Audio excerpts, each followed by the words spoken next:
Bonjour chers compatriotes du Sénégal comme de la diaspora. Nous nous retrouvons encore une fois, nous vous retrouve ces compatriotes sénégalais auxquels il adresse, du Sénégal et de la diaspora, auxquels il adresse, il formule toutes les prières pour qu'on s'en sorte avec le moins de cas possible avec ce coronavirus, ce Covid-19 qui est déjà au Sénégal et qui en est déjà à 200 et quelques cas, ce qui est déjà catastrophique. Si on connaît le taux de transmission qui est de l'ordre de 3 par personne, autrement dit, chaque personne contamine à 3. En contaminant 3, ça veut dire que ça va exploser au fur et à mesure que le nombre de contagions augmente. Bien, mais cette fois-ci, c'est pour échanger à propos du Sénégal, de notre cher pays, qui célébrait le week-end passé ses 60 ans d'anniversaire, mais qui les a célébrés de façon morose. Et nous-mêmes, on préfère une telle forme de célébration, puisque ça n'entraîne pas des dépenses inutiles et fortuites, qui auraient pu être investies ailleurs. Ben, cela me fait passer, je crois que beaucoup d'entre vous se rappellent peut-être le PPTE.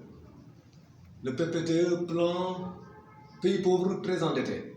C'était George Bush fils qui avait eu l'idée, qui avait eu cette initiative afin d'aider 18 pays africains qui étaient très pauvres et très endettés. Sa logique c'était quoi?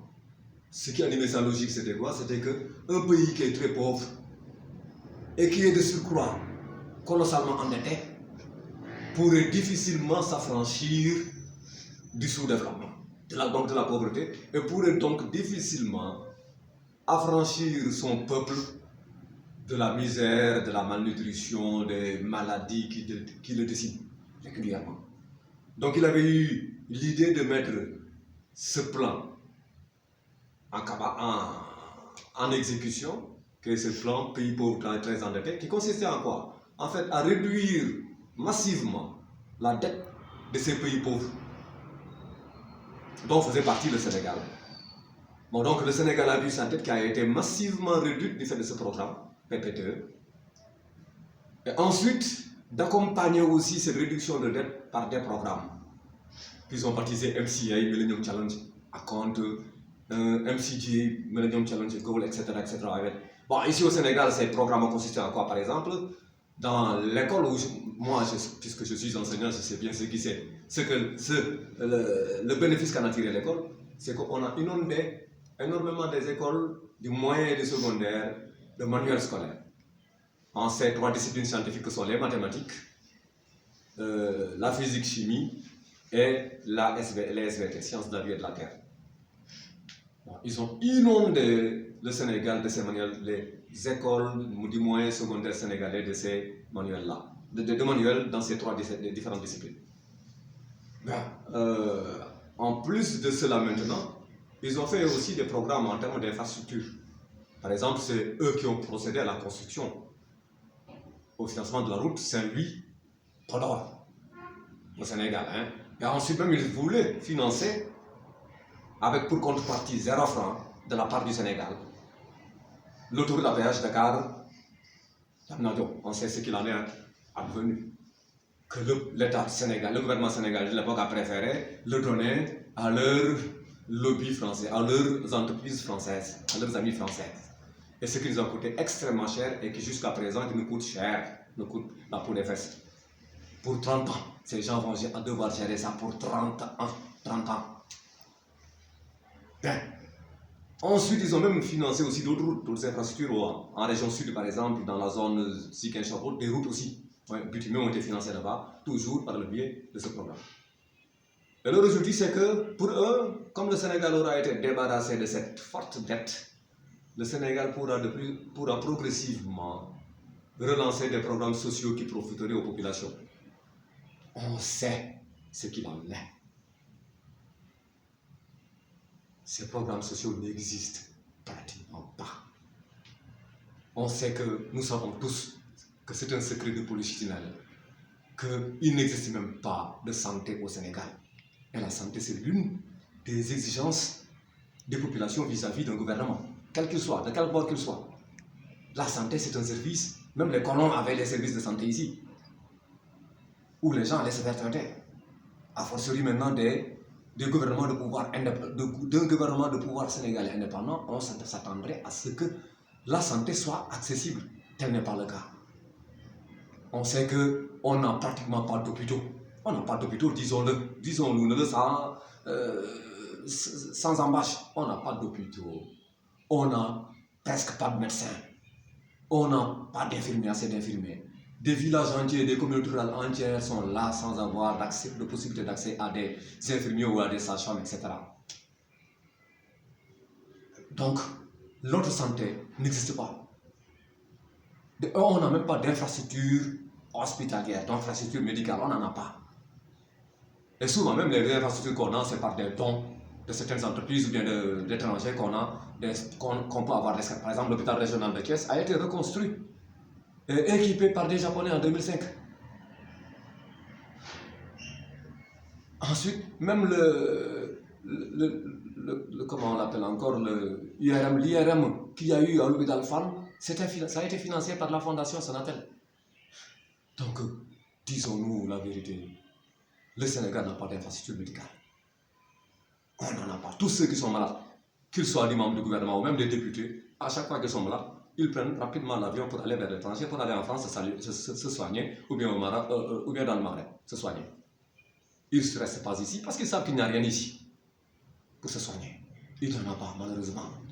Les populations sont laissées à elles-mêmes parce qu'elles sont malades. Et ensuite, même s'il y a parlons-en davantage encore de santé, mais c'est que même si les populations ont accès à un hôpital, le problème est qu'il faudra faire une queue de plusieurs heures avant de voir le médecin.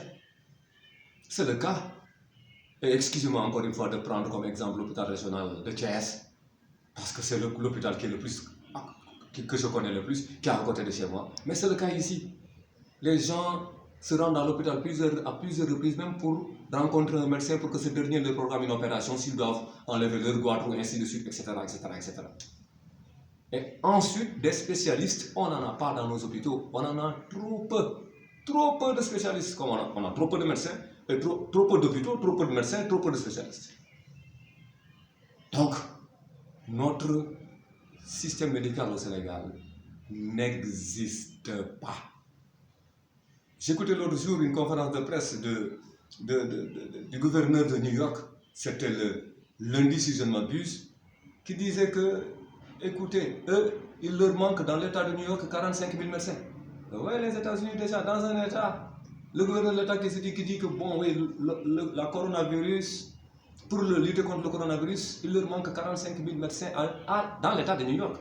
Il ne parle pas des États-Unis, il parle seulement de l'État de New York. L'État de New York a reçu des dons de 200 ambulances pour des gens déjà qui ont des structures médicales qui sont de loin, incomparables aux nôtres là.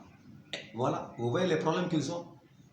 Eux déjà, qui investissaient, même s'ils ont réduit leur investissement durant les années Reagan et Bush, mais ils avaient déjà une base que le Sénégal leur enviait énormément.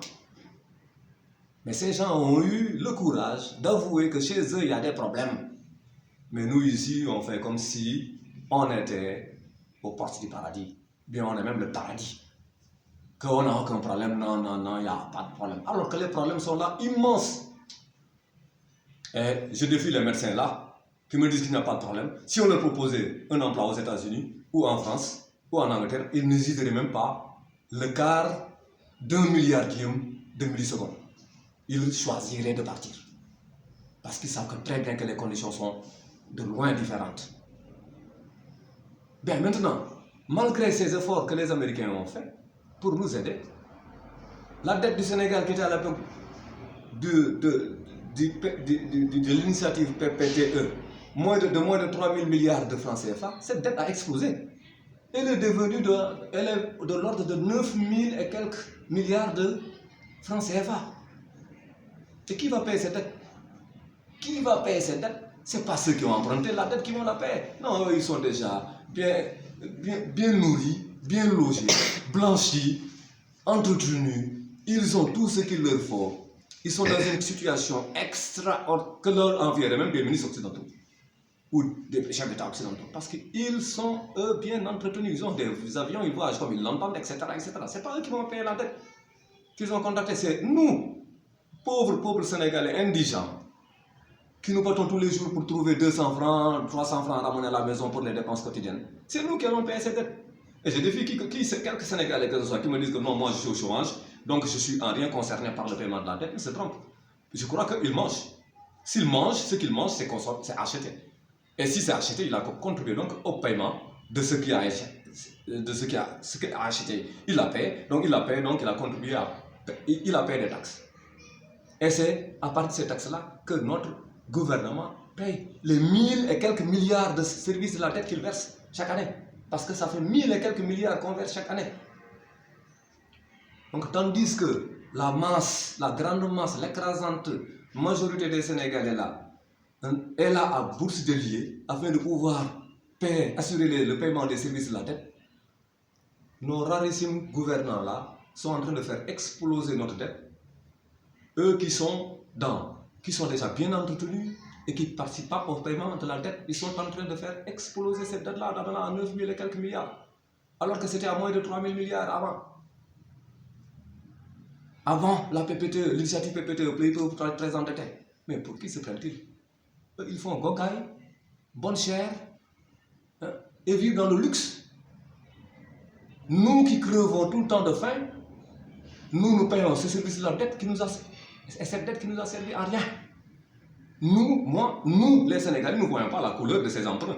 Où est-ce que ces emprunts ont été investis? Dans les écoles? Non, moi j'interviens dans les écoles. Je suis désolé. Quand je faisais l'école primaire, on était 50 en classe, 50 élèves en moyenne en classe. Allez dans les écoles primaires sénégalaises publiques, et vous vous rendrez compte qu'il y a 100 élèves en moyenne par classe. Donc, quelles sont les écoles qu'ils ont construites avec? Je ne leur demande pas parce que je sais qu'il n'y en a pas. Et s'il y en a même qui ont été construits, c'est par financement étranger, ce n'est pas par le Sénégal. Est-ce que c'est des hôpitaux? Nous venons nous parler des hôpitaux. Il n'y en a pas qui ont été construits par le gouvernement sénégalais. Où est-ce qu'ils ont mis ça? Dans l'agriculture? Mais dans l'agriculture? Non, ne me faites pas rire. Ils n'ont rien mis non plus dans l'agriculture. Sinon, on ne serait pas là dépendant. Pour le pain, on est toujours dépendant des plats importés. Pour le riz, alors que le Sénégal est dans l'OMVS, Organisation pour la mise en valeur du fleuve Sénégal, qui existe depuis énormément d'années.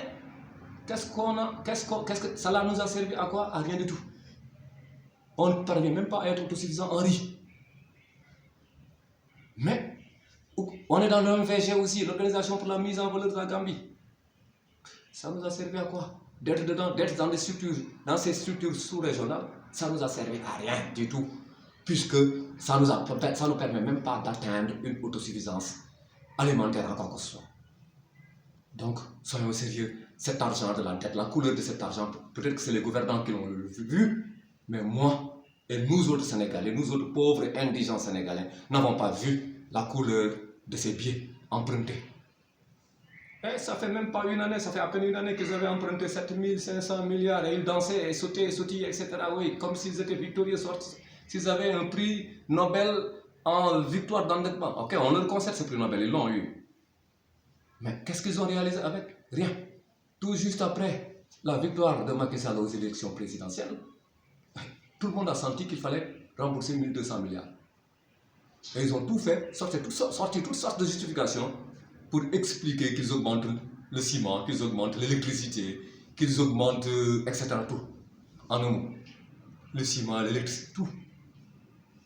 Et ensuite, pour ce qui est de cette couleur, de la couleur de cette dette, nous en tout cas qui habitons ici, et je sais que je ne suis pas dans cette situation de favori, il y en a d'autres qui sont à Dakar et d'autres à travers le Sénégal, qui vivent la même situation que nous, mais nous n'avons plus d'eau.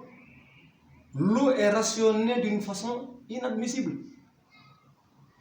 Alors que ces gens-là parlent d'investissements colossaux qu'ils ont mis dans l'hydraulique.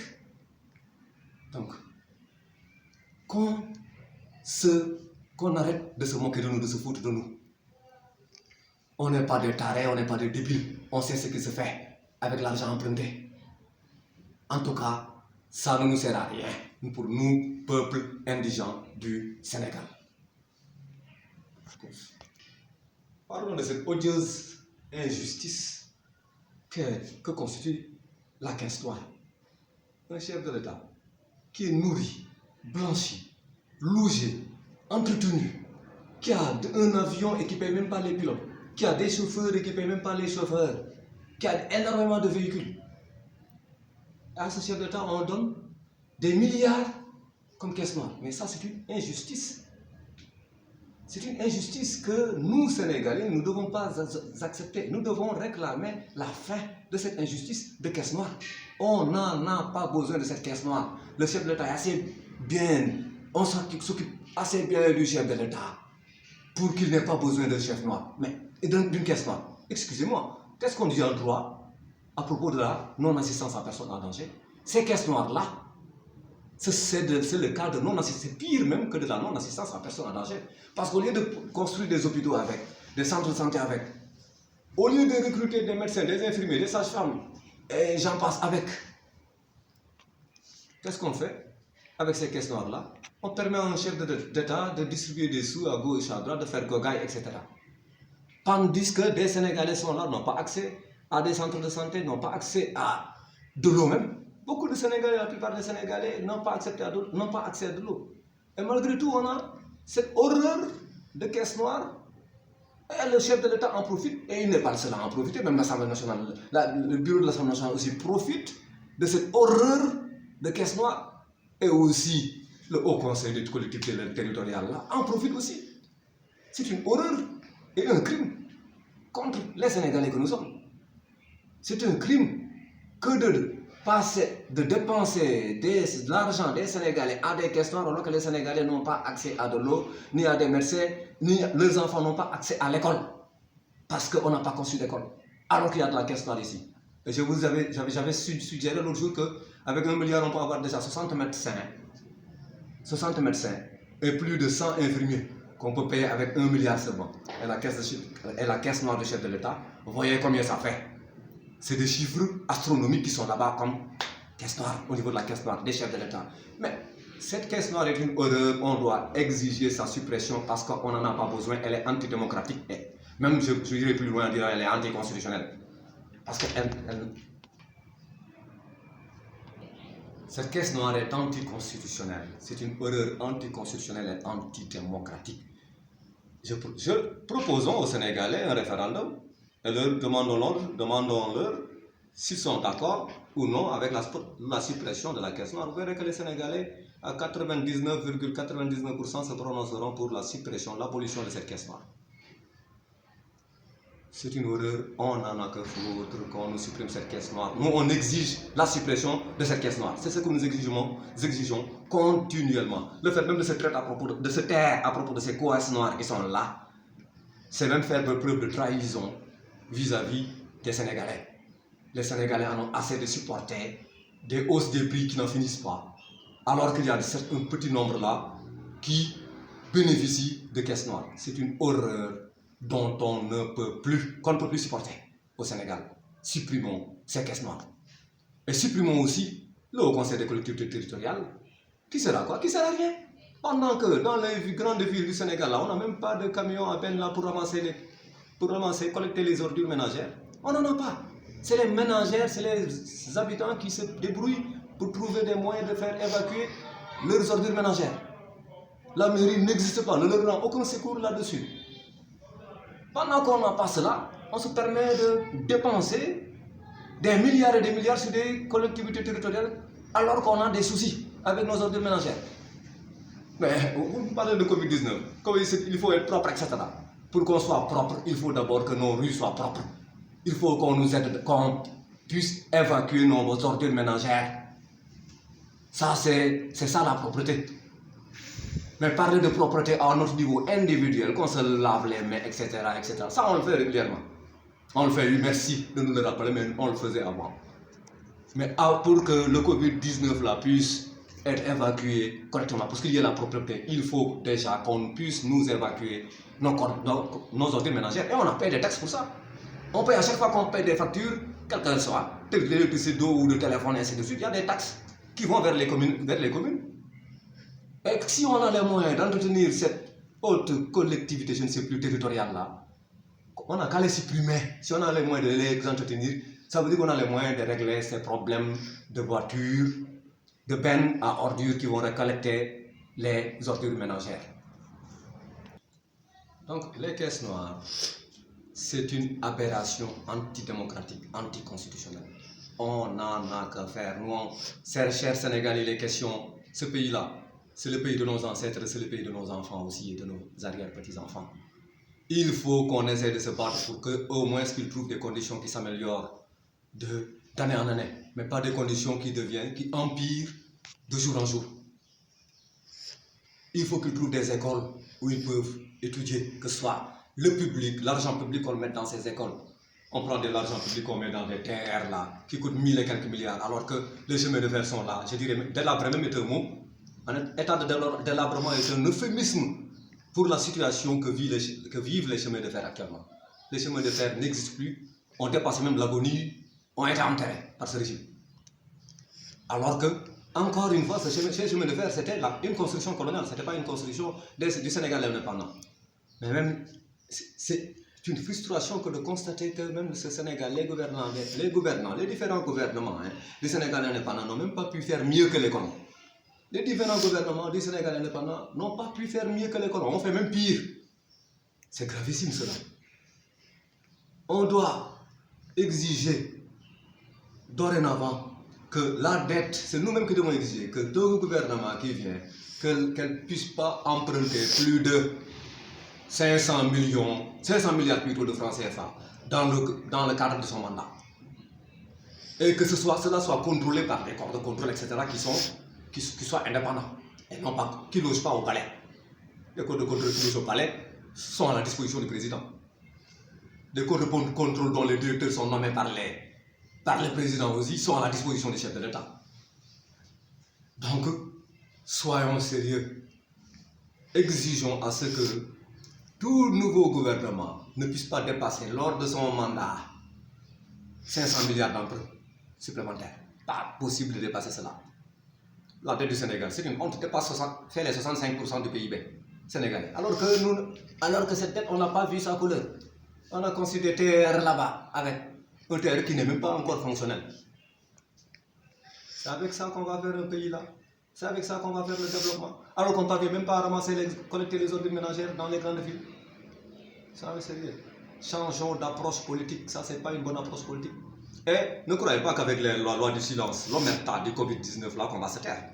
C'est-à-dire que nous, on est en face d'un Covid-19, d'un virus qui est extrêmement dangereux, contagieux, etc., mortel, et qu'on va se taire, qu'on n'a pas de frustration. Mais c'est vrai que le Covid-19 est là, il est extrêmement contagieux et il est mortel. On le sait. Mais on sait qu'il y a des maladies qui tuent beaucoup plus que le Covid-19 ici au Sénégal. Et on n'en parle même pas. Le palu tue beaucoup plus.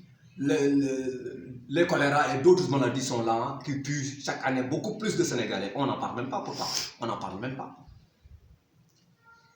On ne va pas nous faire taire, nous imposer l'omerta parce que tout simplement, le pouvoir ne veut pas qu'on exprime les frustrations volcaniques que nous ressentons. Ces frustrations, c'est ces gouvernants, qui les ont créés à notre niveau. Et c'est normal qu'on en râle. Quand j'avais entendu que le ministre coréen qui était venu lors de l'ANOCI offrir quelques limousines au gouvernement sénégalais de l'époque, dirigé par Maître Abdoulaye Wade, il avait même insulté le Sénégal en disant qu'aux indépendances en 1960, la Corée du Sud et le Sénégal avaient le même PIB. Et actuellement, la Corée du Sud compte parmi les 11 pays les plus développés au monde. Mais ça montre le degré de régression du Sénégal. Et quand on nous parle tout le temps, des taux de croissance. Taux de croissance en quoi? Taux de croissance alors qu'on a régressé par rapport à 1960. Ou bien qu'on a régressé par rapport à ceux avec lesquels on était sur le même niveau sur la ligne qu'en 1960. Le Maroc nous a dépassé de loin, la Tunisie nous a dépassé de loin, etc. On est là à dire que oui, le Sénégal quoi? Le Sénégal, il n'y a que l'arriération, la misère, l'indigence, la pauvreté. Et tant que ce sont ces politiques-là qui vont continuer, le Sénégal ira plus loin dans le fossé, ira même vers l'abîme. J'espère que, chers Sénégalais, chers compatriotes, d'ici, aussi du Sénégal comme de la diaspora, que vous aurez compris ma frustration et que vous aurez toléré la tonalité de mes propos. Mais c'est juste parce que c'est un Sénégalais qui est frustré de la situation que ses compatriotes vivent avec lui-même et qu'il les exprime ainsi. Au revoir, à une très prochaine fois pour d'autres échanges. Et merci de votre patience et de votre compréhension et de votre